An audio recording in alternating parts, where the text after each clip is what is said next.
Now it gives me great pleasure to introduce our moderator for today's discussion. Please welcome Stephanie Ruhle from NBC Television. Over to you, Stephanie. Kimberly, thank you so much. Good afternoon, and thank you all for being here. Welcome to the Child Mind Institute Summit on Telehealth and the coronavirus. This is brought to us by Blue Shield, Blue Sky. We all know why we're here. This has been an extraordinarily challenging year for individuals, for families, most notably for children. And the need for mental health services has never been greater. If you think about the last year for adults, we're creatures of habit. Days, months, weeks where we might not have contact with others, we might not be able to go to work is challenging. But for children, for teens, exploring life experiences is everything, and they're going without them. We don't even know what the long-term impacts of this pandemic will be. One, though, of the, I don't say silver linings, but I would say a bright light is how we have seen the rapid change in some healthcare delivery, specifically mental health services, and that's through telemedicine. And the hope is, even long after this pandemic, telehealth will be delivering services to some of our most underserved communities for years to come. So I want to start our conversation, as Kimberly said, with two extraordinary guests. Hopefully most people on this call know him. He's the president of the Child Mind Institute, an extraordinary New Yorker, Dr. Koplewicz, who just released the Child Mind Institute 2020 mental health report focused on telehealth. And also we have with us the extraordinary Surgeon General from the state of California, Dr. Nadine Burke Harris. In addition to being an acclaimed physician and researcher, she's also an advocate for one of the most serious, expensive, and widespread problems that face our children today, childhood trauma. Thank you both for leading this conversation. I know we're all excited to learn from you. And I want to ask both of you, but Dr. Harris Burke, to you first. You have studied and been a physician and focused on children's mental health your entire career. How bad is what we're facing today from what you've looked at? Well, I think what we're seeing today is really extraordinary. I mean, as we know, the pandemic is not just once in a generation. This is a once in 100 years phenomenon that's happening right now, and it's putting extraordinary hardship on families and on individuals' families, and certainly on children. And what we're seeing is that not only does the pandemic in general increase the amount of stress that our kids are experiencing, but also reduces the thing that we know to be an antidote to the effects of stress, which is a number of caring, buffering relationships that they have access to through school, through after school programs, through, faith communities. And so we're really seeing very, very significant risks for children at this time, which means that it's up to us to rise to the occasion in providing them with the supports and the buffers that are effective in reducing their long-term risk. What do you think, Harold?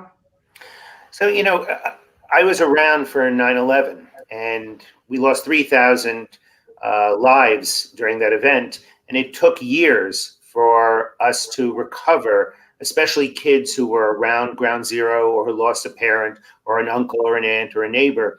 And so I think this is the word extraordinary that Nadine used is absolutely correct. This event is transformative. And what I am very concerned about is not only how much of a loss kids are getting academically this year, and for teenagers and college-age students, the social ramifications and the inability to have romance and contact with people. But I'm quite concerned that after COVID, we're going to see an epidemic of anxiety disorders. We're going to see a whole bunch of kids who currently are not being exposed to social interaction, which might make them nervous, or kids who are separation anxious are not being forced to leave their house. And I think you're going to see a huge amount of post-traumatic stress disorder. And as a nation that's exhausted, we still need to get prepared and really prevent this onslaught of anxiety, which can have a terrible effect on kids. Anxiety is truly the precursor of depression. It disables people. And so for young people who are going to be in next September, able to go back to school, try to deal with the new normal, we should be prepared as a nation as to how to help teachers, pediatricians, parents recognize the signs and symptoms and what they can do to alleviate the stress. Harold, when you compare it to 9/11, which was obviously devastating, that was a one-day event.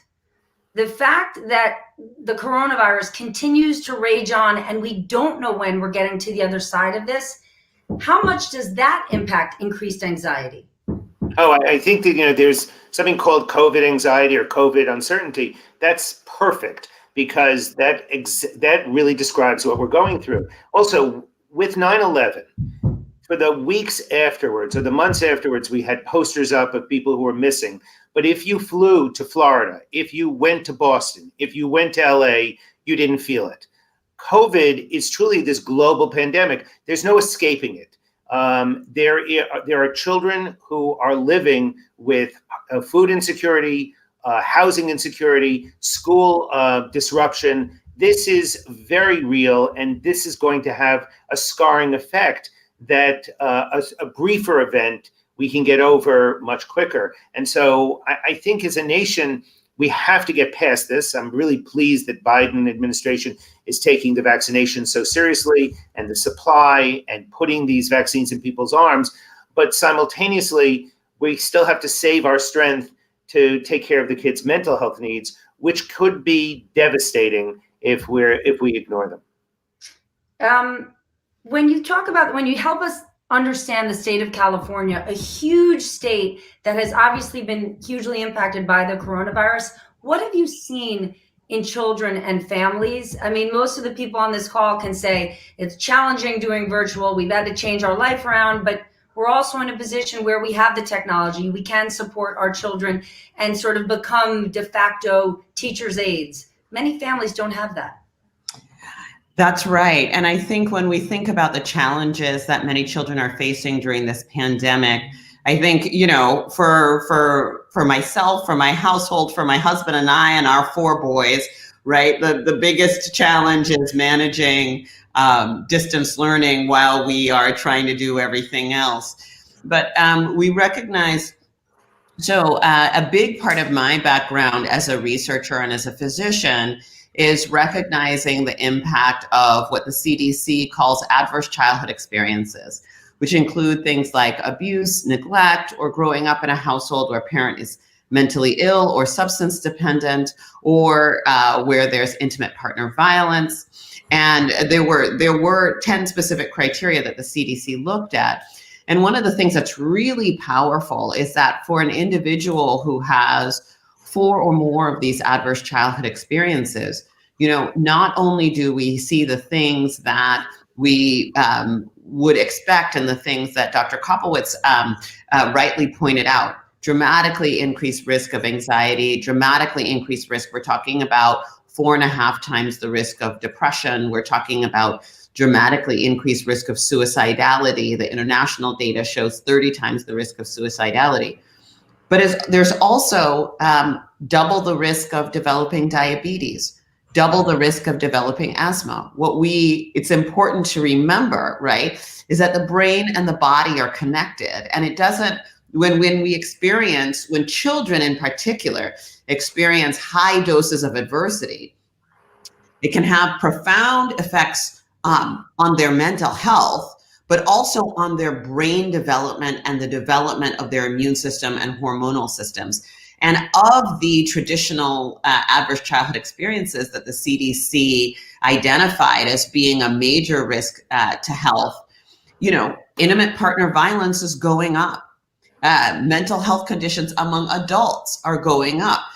Substance use and dependence are going up. And so all of those also have a profound impact on this generation of children who are also having the experience of having parents who are extremely stressed and who are manifesting their own symptomatology as a result, right?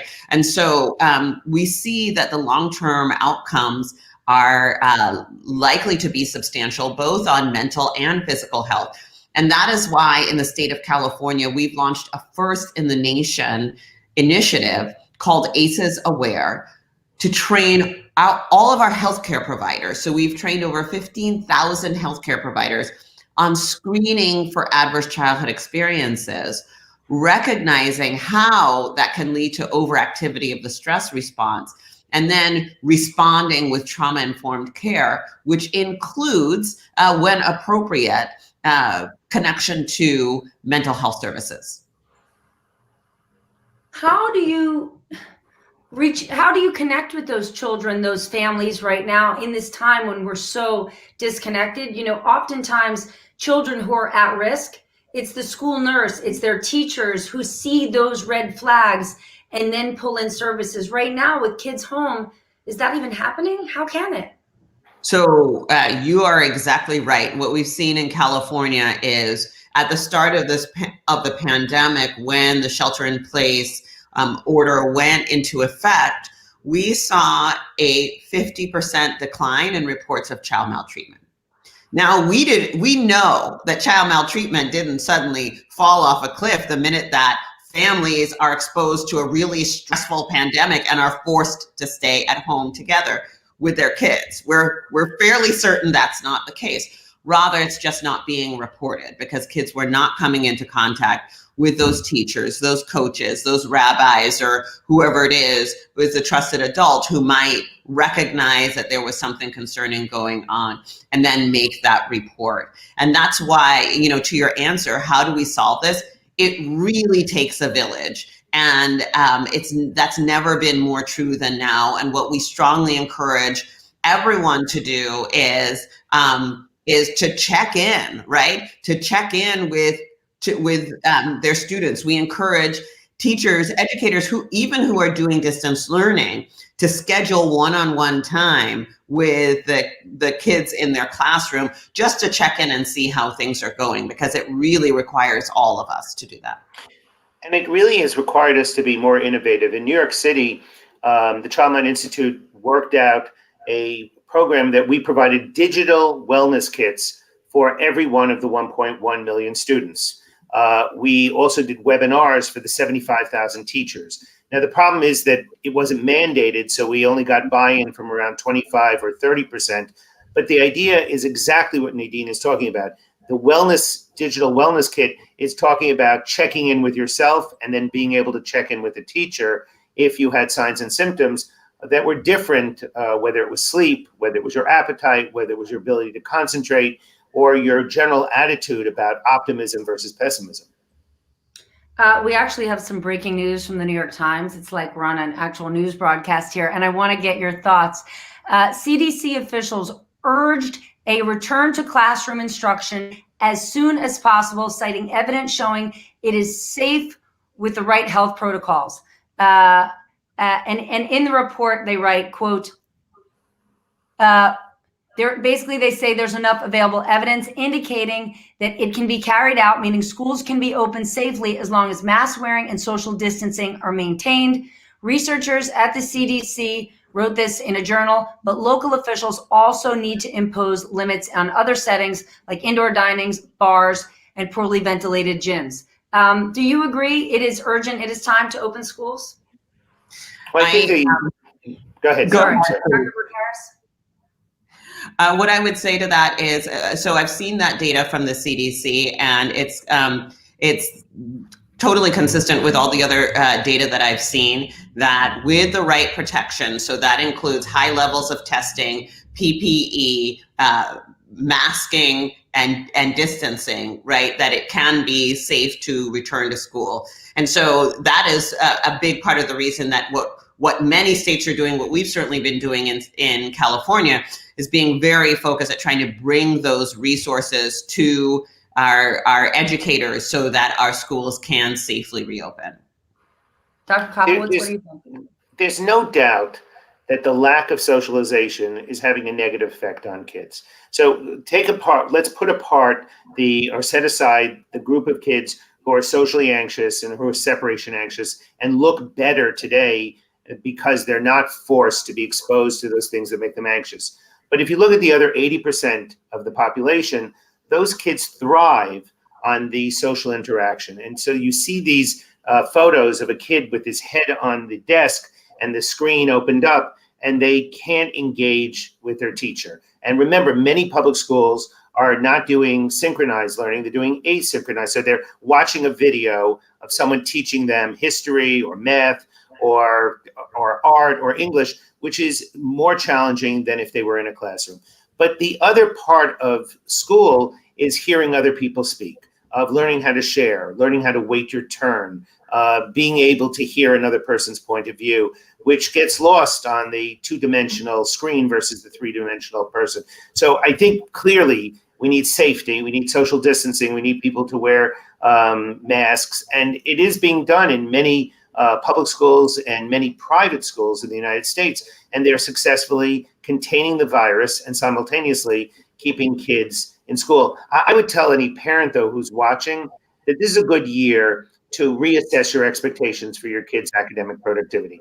No matter if they're going to school on a regular basis or if they're doing distance learning, this is more stressful. And when kids are under stress, it makes academic productivity harder. And if you're a teenager or you're a college-age student, I would tell you you have to reassess your expectations for romance and socialization. It's just more difficult when you have to wear a mask, when you have to do social distancing. So if we can readjust our expectations, I think people will be under a lot of stress, less stress. But I don't think we can underestimate the power of social connection, particularly for school-age kids and for adolescents. So, Dr. Burke Harris, what do we do about all of these crucial, life lessons beyond academics that kids and teens do learn? When Harold says we have to change our expectations, do we then say, oh, well, I guess they won't learn those lessons? When you think back, you don't need to go to high school for 4 years to learn all that stuff. It's 4 years because it's all about the entire process and maturing. Not having that for a year plus, what is that going to do to our kids?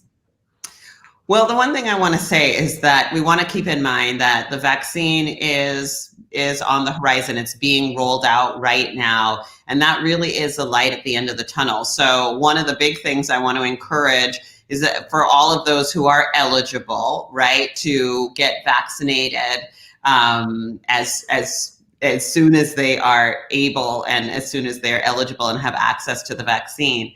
At the same time, I think that we recognize that we, again, there's a lot that we can do to support the health, well-being, and development of children, even during this challenging time, right?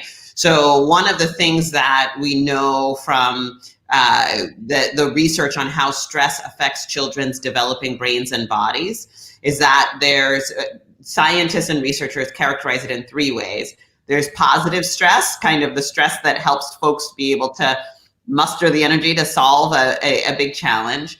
There's something that we call tolerable stress, which is a more severe or intense stressor, but with the right support from caring, nurturing adults and caregivers, that children's brains and bodies can recover from the impact of that stress. And then there's toxic stress that leads to long-term changes for children's brain development, their immune system, their hormonal system, and even the way our DNA is read and transcribed. And that is what leads to increased risk of both physical and mental health consequences. And what we hope to do right now is we recognize that there is tremendous increase in stress right now because of the pandemic, but to keep it in the tolerable zone as opposed to the toxic zone. And what that means that we have to do is the interventions that we know make a difference. Things like regular exercise, good nutrition, good sleep hygiene, nurturing relationships.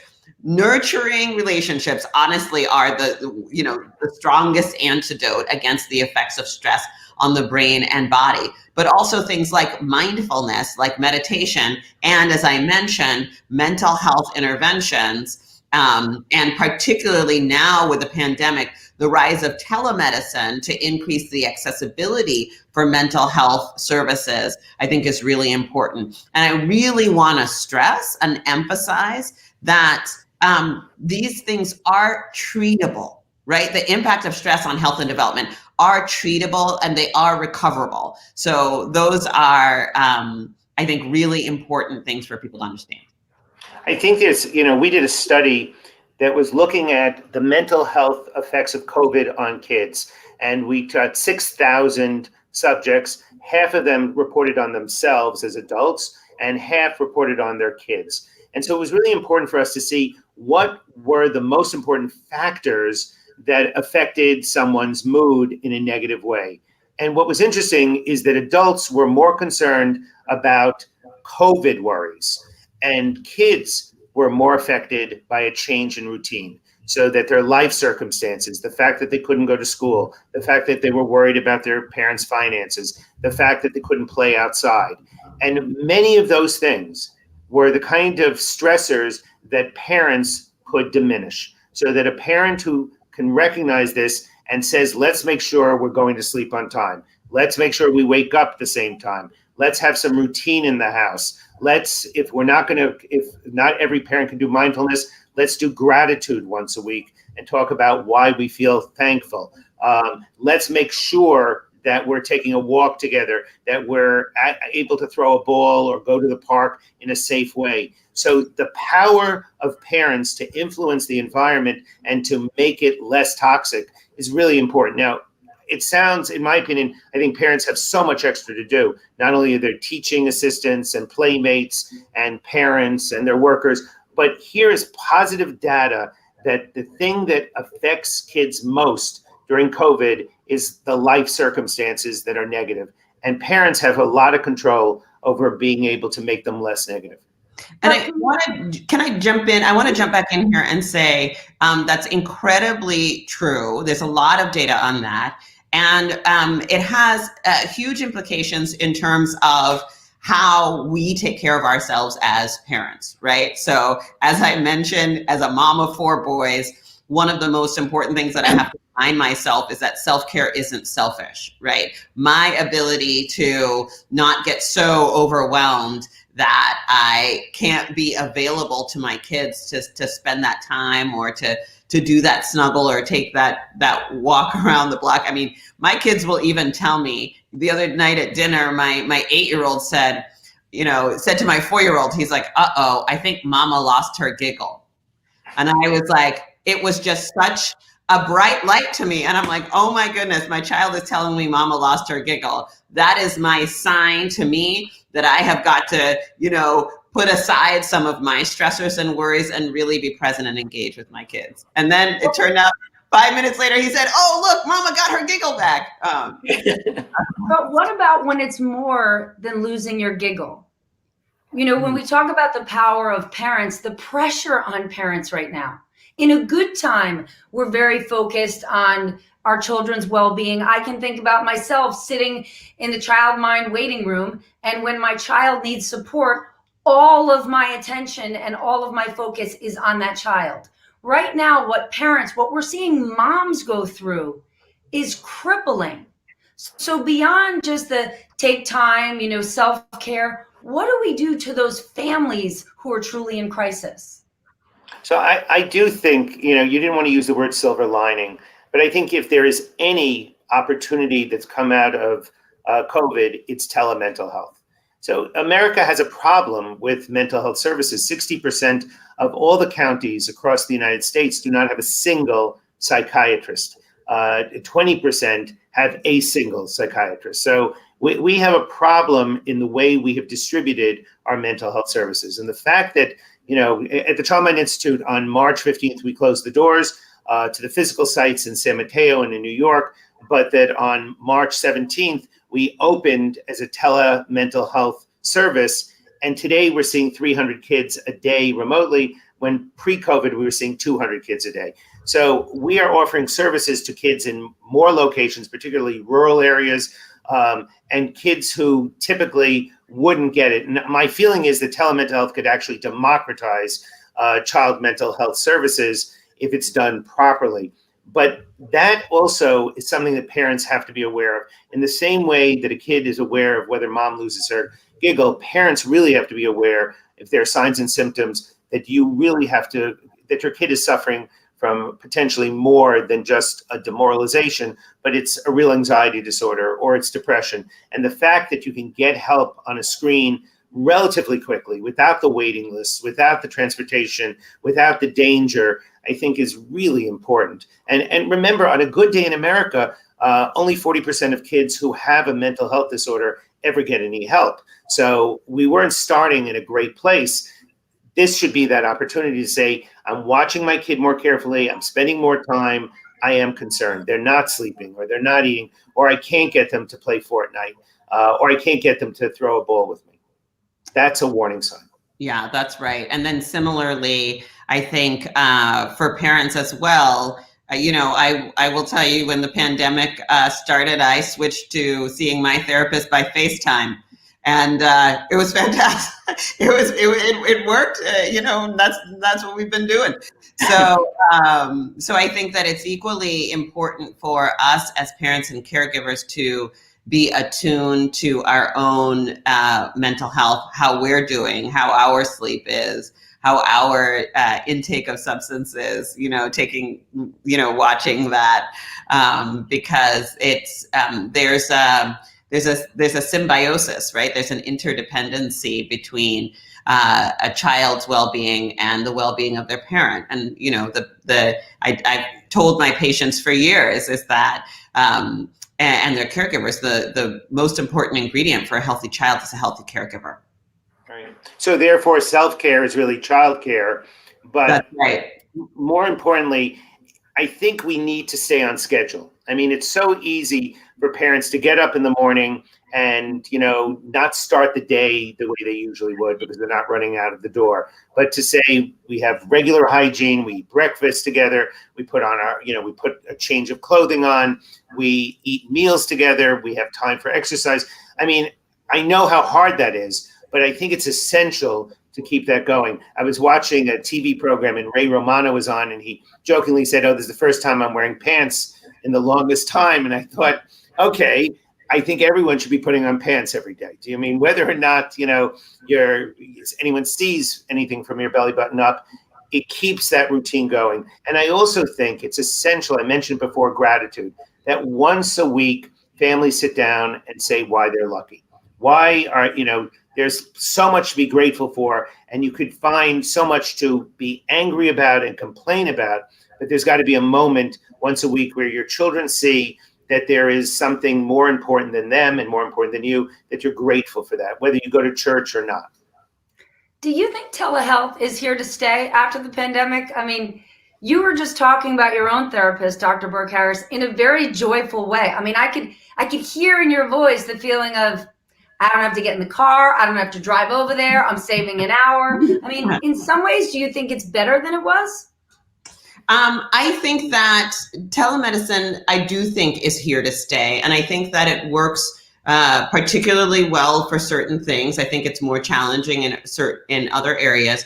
But I think particularly when it comes to mental health, that is a place where I think the large scale, it's not so much the speed as the scale of the switch to telemental health, I think is a significant benefit for many, many people. And I think one of the places where it's also helpful, where it can also be helpful, is even in consultation for primary care providers, right, who are asking, who need to ask a question, and rather than sending someone in with an appointment, they can get guidance from a colleague.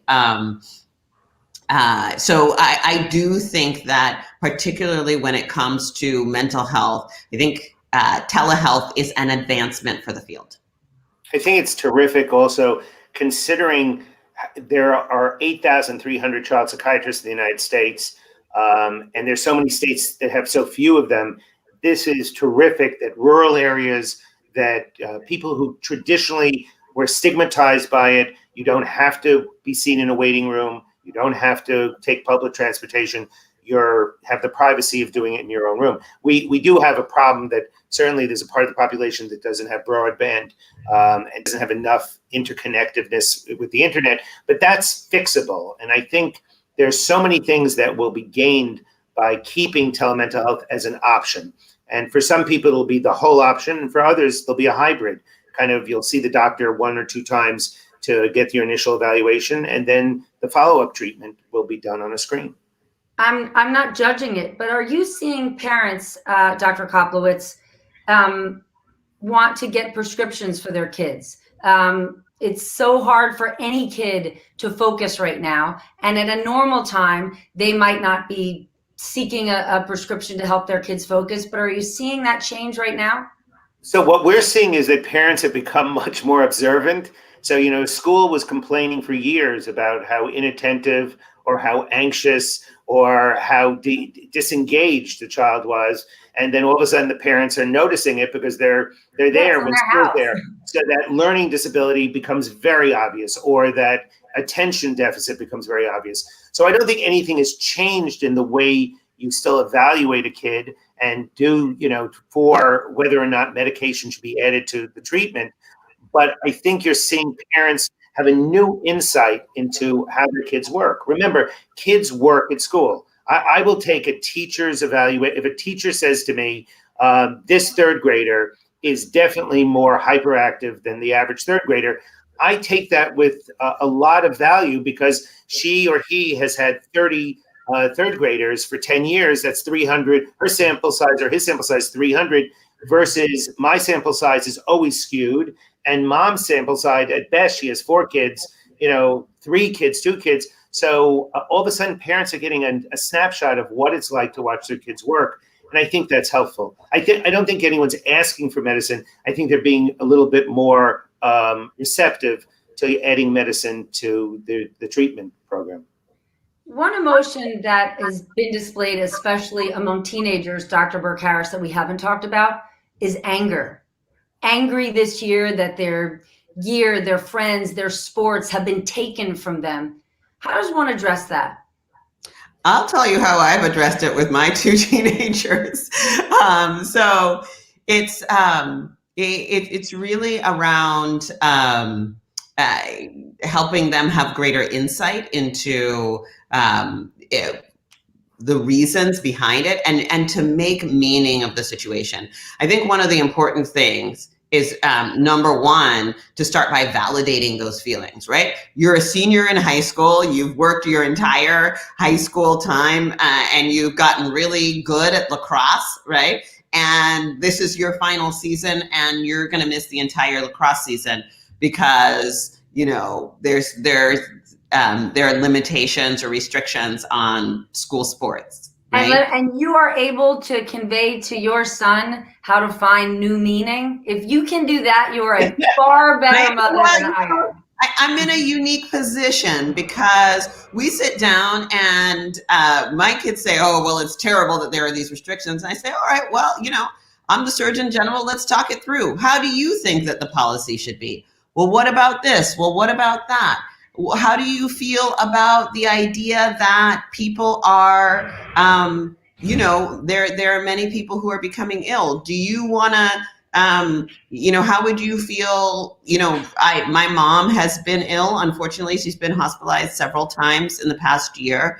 And, the idea that there was and it was not related to COVID, but the idea that there was a hospital bed available for her because of the sacrifices we make. And I think that that's the piece that I emphasize to them, and recognizing that these are some of the sacrifices that their generation is being called to make. And generations before them have been called to make sacrifices for the benefit of the many. And for them, it is a sacrifice. It is hard. The fact that they can't play sports. They've worked incredibly hard, and now they're in this position. And but by making that sacrifice, what it means is that other people get to live. It means that we reduce our chances. I think it's a great point that you started with, also validation. I think the worst thing a parent can do is saying, oh, it's not so bad. It is bad. Particularly if you're in high school, particularly if you're if you're in 11th grade, it's bad because it counts for college. If you're in 12th grade and a whole bunch of kids did not go to school in September, so there are less spots available for people applying to college, that's bad. And for those of you who are a freshman or sophomore in college and you're essentially doing Phoenix University, but you're at MIT or at Yale or Berkeley, that's bad. And I think parents have to say, as bad as it is for me, it's worse for you. And I think that when parents admit that, it makes it so much better. I always tell the story that my parents, were Holocaust survivors, and my mother would say, "Oh, what are you complaining about? The Holocaust is over." I'm delighted the Holocaust is over. I still had a miserable day at school. Don't take away how bad my day was. And I think this is awful. I mean, it's just real. I hear about kids getting rejected from colleges that you knew they were going to get into, and the numbers aren't working. And I think that for us, for grown-ups, this is going to be a bad memory. It's certainly going to be it's going to be like the Depression, that people talk about the Depression endlessly, but it will just be a tiny bit out of our 50 or 60 years of life. Very different than when you're 16 or 17. And by the way, you feel everything so intensely. You're always boiling or freezing. I hate you. I love you. This is really a hateful situation. And I think, you validate it, and then you say, okay, how do we make it better? Because your lacrosse isn't coming back. Or, what can we do? How are you going to keep your body fit? You certainly can keep jogging. You certainly keep running. We can bring more equipment into the house. There are solutions, but at the end of the day, you cannot fix this. This is an unfixable problem, and it's going to leave a scar, and that's okay as long as we are not pretending it was good when it was really bad. Go back to California with us, Dr. Burke Harris. Beyond your teenagers, you're thinking about all the young men and women in your state. How do you address when their anger does turn to hate? They are susceptible to misinformation, conspiracy theories that quickly can bring you to hate groups, which basically just starts with, I'm not going to school, that stinks, I don't want to wear a mask, a website that says it's not really a virus, it's not really going to, on and on and on and on. How quickly do young people who are angered, who might not have supportive parents at home, how vulnerable are they to get to a very bad place at this point in time, given where we are? Well, there's certainly a lot of misinformation out there, and I think that's something that it's really important for all of us to be part of that effort to be combating misinformation. I think that young people are susceptible to misinformation. I raise my eyebrows at some of the things that I hear, even in my own household. And I think that part of the, some of the work that we can do to combat that is really in engaging young people and hearing, being engaged with them, hearing what they're thinking, hearing what they're reading or they're coming across online, and not just poo-pooing it, but walking it through with them and say, okay, well, wait a minute. So tell me more about that. Oh, so they said what? Now, what do you think of that? Does that jive with what your experience is, or do you believe that, or what would make you think that that's a good idea or a bad idea? And I think that that's been the piece that I think is really important here in California. Our superintendent of public education has had numerous forums engaging youth-led forums that are really about, I think one of the big challenges for young people right now is that they feel so powerless, right? We were just talking about sports being canceled. We were just talking about changes in routine, whether school is in person or distance learning. I think for a lot of young people, and especially adolescents, that sense of powerlessness, that sense of frustration, especially with the events over the past summer of really coming to grips with the impact of racial injustice and racial tensions in the United States. There's so many things that are bubbling to the surface. And I think just lifting up those conversations and empowering young people to lead some of those discussions, explore their feelings in a way that is engaged, I think is really important.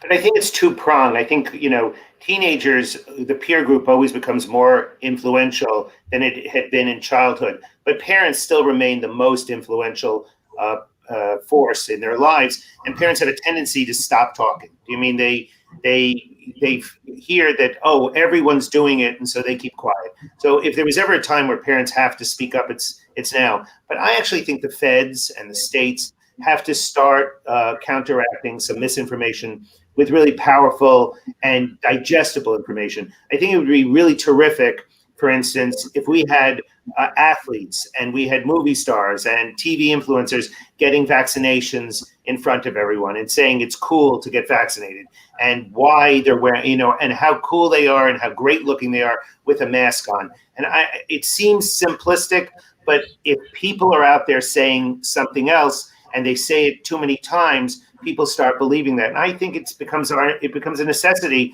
that literally the federal government, now with the Biden administration, but certainly states. I gave grand rounds at Case Western. They told me that the most influential person in the Cleveland area was the quarterback for the Browns. I thought if I was the mayor of Cleveland, I'd have that guy roll up his sleeve and get a vaccine on television because everyone thinks that guy is cool, and that will encourage people. And I'd have him wear a mask, obviously. But I think we have to balance this. I think our silence is giving volume to the other people. Dr. Burke Harris, I want to go back to telehealth because, yes, it's just seeing a young man or woman on a screen. Does it give you sort of a window into their home, their lifestyle, the distractions in their life? When a young person comes to your office or a doctor's office, most likely, they've got their hair brushed and their teeth brushed and things are in order. But when you're doing that telehealth visit, and maybe it's 4:00 in the afternoon and you can see that their room is a mess and there's food there and they're still in their pajamas, does that actually help in understanding the condition? Yeah, we just had a last spring at the start of the COVID pandemic. We had a webinar for healthcare providers in California about addressing adverse childhood experiences through telemedicine. And that's one of the things that we heard from many of the providers who participated in that webinar was being able to see what folks are experiencing in their home was really brought them closer to understanding the challenges and experiences that their patients are dealing with. So that's absolutely right. And also helped to, in some cases, identify resources that they can lean on, right? And that was, so that certainly is one thing about telemedicine that, again, is can be a useful tool. What are the things that school can do so teachers are better educated or equipped to help when it comes to emotional wellness? I know teachers do not necessarily want to take on another responsibility, but is there a social emotional program that comes to mind that educators should start to think about? So I think that almost every school in America, school system in America, in the past decade has started to think about social emotional curriculum. The idea that now it's needed more than ever is really, I think, this is the moment. And I think whether it's a moment to teach them classroom management or signs and symptoms of mental health disorders, not that they become a diagnostician, but they become part of the army almost to protect kids, to know when there is a problem, would really be helpful. But I think there's got to be a quid pro quo. They have to get continuing education credit for it. There's a limit to how much you could keep just piling on and saying, now you're going to do this, and you're doing reading and writing arithmetic. So I think there's got to be a way of reinforcing them with something that's valuable to the teacher to take on yet another task. And you asked the question about how do we move forward? How do we support this generation as we move forward from this pandemic? And that's something that my office actually created the first California Surgeon General's report called Roadmap for Resilience. And it really focuses how we take a cross-sector approach to addressing the impact of adversity during childhood. And part of the piece of it that's key is a recognition that the answer can't only be in our healthcare system to diagnose and treat every child, right, or every adult, but rather that it really has to be a cross-sector approach. And so for our educators, one of the things that we did in that report is that there's a whole chapter on the report about what can be done in the educational sector. And that includes trauma sensitive and trauma responsive school environments. Again, training educators on how to look for signs of stress and adversity and their impacts on children, but also how to create an environment where we increase the cumulative dose of buffering, right? That's one of the things I talk a lot about, increasing the cumulative dose of these nurturing, buffering relationships that actually help to mitigate the impact of stress and adversity on children. How do school systems and teachers do this when they're going through distance learning, right? A teenager knows how to, they don't want to get caught. They don't want to get found out necessarily if they're in distress. But I'm guessing most of us on this call saw that New York Times report over the weekend of a school system in Las Vegas, one school system seeing this increased number of suicides. With distance learning, how do you start to look for those signs? But I think if we go back to what Nadine was talking about, the chapter on buffering, I think even on a screen, maybe it's time for teachers to say, okay, I'm allotted 45 minutes, 60 minutes for a class, but I'm going to have to start making a systematic 2-minute to 5-minute check-in with kids on a regular basis. In the same way that a teacher would notice that someone's more disheveled or someone is sleeping on the desk or someone just doesn't seem to be as engaged, they would ask them to stay after class, or they would say, can you see me at the end of the day? I want to chat with you. And I think we have to figure out ways that, as overwhelmed as teachers are, that maybe part of the classroom is individual, windows where you can see a kid for 5 minutes just to check in. And I think most kids would find that very rewarding of getting that kind of buffering attention. With so many kids and teens under some level of distress, because we all are, how do parents start to look for signs that maybe my child or teen needs professional help, or this is just part of the process we're all going through with loss and COVID? Dr. Burke Harris? Yeah, so I think Dr. Koplewicz, as the mental health professional, you're probably have some immediate ideas on how to answer that question. But what I would say is a couple of things. Number one is, as we've talked about, noticing differences in your child's mood, in their level of engagement, if they're sleeping all the time, if they seem more anxious, or in their level of hopefulness, their level of if you're seeing symptoms of depression, certainly those are concerns. So those are, I think, important things for parents and caregivers to look out for. At the same time, for some kids, it'll show up in their mood and their behavior. And in some kids, the stress shows up in their bodies, right? So they have asthma and their asthma is getting worse, and their asthma acts up every time. I truly did have a patient whose mom told me that her asthma acted up every time her dad punched a hole in the wall, right? So that is, for some kids, it's their sleep. For some kids, it's their weight, right? And their appetite.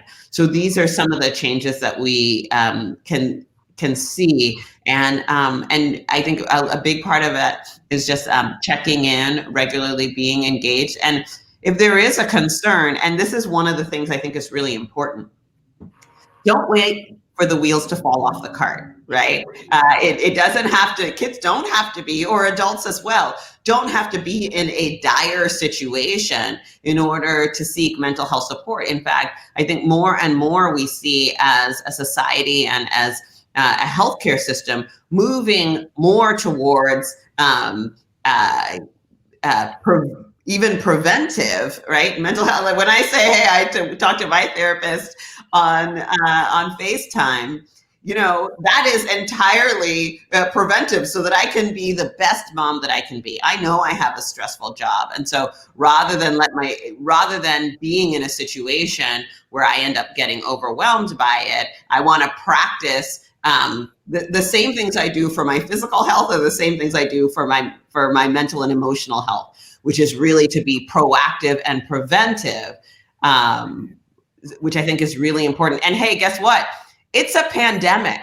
It's stressful. If there's never been a better time to reach out proactively and say, you know what, I think it'd be great just to check in with someone or talk to someone, or if my child is struggling, if they're struggling in school, if they're struggling in their relationships or in social situations, it doesn't have to be terrible. We can just do it so that things can be better.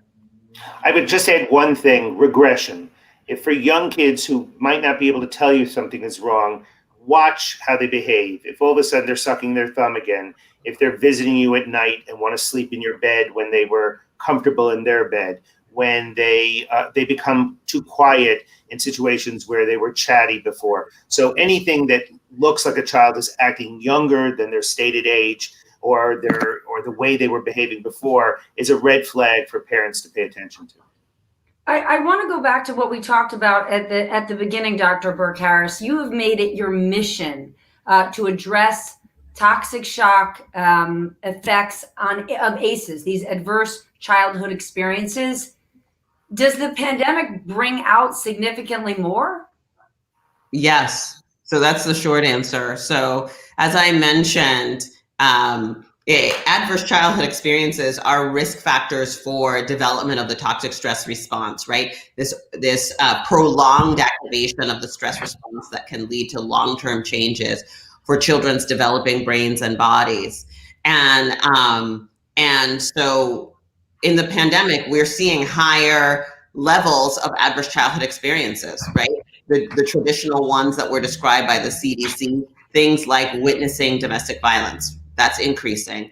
Having a parent with mental health challenges, that's increasing. Having a parent with substance abuse, substance dependence, that's increasing, right? And even I think there was just a very recent report that the rates of divorce and parental separation are going up, right? And so all of these things fall under the traditional adverse childhood experiences, but there are other risk factors for toxic stress that weren't in the original CDC study that are also increasing. Economic hardships, right? The number of families that are struggling, that have lost a job, the number of Americans who have filed for unemployment, who are really struggling to make ends meet or struggling to keep their businesses afloat right now, is really, really significant. And all of the stress that comes along with that and permeates throughout the family, unless there are really strong proactive coping mechanisms to be able to buffer that stress, can impact the health, well-being, and development of children. And I think, Stephanie, I was going to say that if you had a pre-existing condition, those are the kids who are at most risk. So if you already had an anxiety disorder, or you had a mood disorder, or you had ADHD, that puts you at risk, on top of the fact that now you have the extra stressor of the pandemic, of the worry about financial insecurity, about the distance learning, the disruption of your normal life. So those are the kids that we should keep our eyes on. And I think we also have to recognize that kids in poverty and kids who, again, were living under stressful situations are the other group that are most, if we're going to triage the resources, those would be the two groups that we have to pay attention to. That's right. Sorry, one of the things that we see is that there are some individuals who have experienced adverse childhood experiences, but who don't have a mental health disorder, or who don't have a physical health condition as a result. But one of the things that we recognize is that the more ACEs that an individual has, the greater the risk that they may be what we call stress sensitized, meaning, and this is especially true for children, meaning that they may be doing okay right now, but the next major stressor that happens may be enough to tip them over the edge. And so that's part of the reason why in California, we're training our health care providers to screen for ACEs and identify who might be at risk so we can provide those nurturing, supportive interventions. Harold, your new book, The Scaffold Effect, comes out this Tuesday. What would you say is the top strategy that we can learn from the book, the top lesson for parents, adults, caregivers in coping with all that we're going through? It's interesting because, it takes forever to write a book, and then the publisher takes another 9 months. So when the Scaffold Effect was being written, raising resilient, self-reliant, and secure kids in the age of anxiety, COVID was nowhere in my imagination, let alone in the reality that we're living with. And yet now more than ever, I think parents do need to scaffold. You have to think of it as your child is this building, and that there'll be times where they do need your scaffold. And it's different than hovering or being a helicopter or a snowplow. And it's teaching them that you provide structure, you give them support, you give them encouragement, but at the same time, you're letting them, failure is an option. So for instance, it is realistic that what they're going through now is devastating and you can't fix it, but you can help support them. And I think that that's the most important message, is that we are there to help our kids grow, whether they turn into a skyscraper or a ranch or a split level. We just have to make sure that we are giving them enough support and structure and encouragement, no matter what their developmental stage is, and particularly when there are major stressors in their lives. And Nadine said, it's a pandemic. I mean, this is awful. This is the time where we have to rise to the occasion to support our kids. I know we're out of time, but I just want to ask one last question to Dr. Burke Harris about rising to the occasion. One group of people who absolutely are, who we're not talking about enough, are teachers, right? We know how devastating this has been for healthcare workers who are on the front line every day. And we're talking about ways to give more mental health support and other support to those type of, to healthcare workers. But what do our teachers need? Many of whom are parents themselves dealing with all these issues in their own families. So supporting educators, I think, is one of the most important parts of being able to implement any type of trauma-informed or trauma-sensitive educational intervention, because it all starts with it all starts with caring for the caregiver, making sure that educators have not only the training, but also the support that they need to be able to be that supportive adult in a child's life. I often say that educators deliver the daily doses of buffering interactions that are healing for children. I think it's absolutely true, but in order to be able to do that, we need to be supporting our educators. Amen to that. Thank you both so much. Thank you to Blue Shield, Blue Sky for making today possible. And thanks to everyone who participated, people who wrote in their questions. The only way we're going to get through this together, and we're going to do it with leadership like we're getting for both of you. Thank you so much. Thank you, Stephanie. Thank you. Thanks for having me. Bye.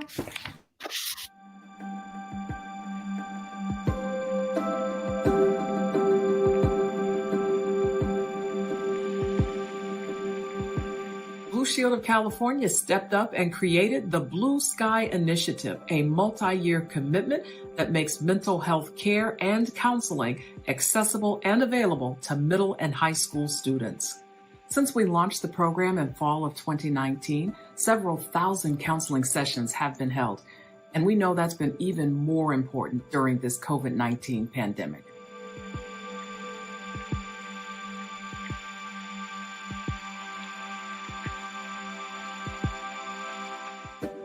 We are already working in 20 middle and high schools in Alameda and San Diego County, and we have provided mental health counselors to hundreds of students in California in the first year alone. We are also training educators to spot the signs of mental illness and empowering young people through online resources.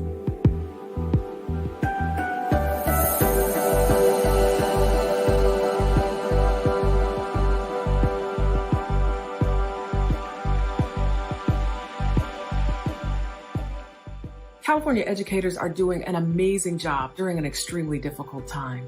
But the fact remains, we need even more people to be equipped to meet the demands for mental health services. Blue Sky can be that support. As a healthcare leader and as parents, we at Blue Shield of California understand the pressure that educators and students are experiencing. We believe that by empowering schools and students, our young people will be able to weather the storm and reach their full potential.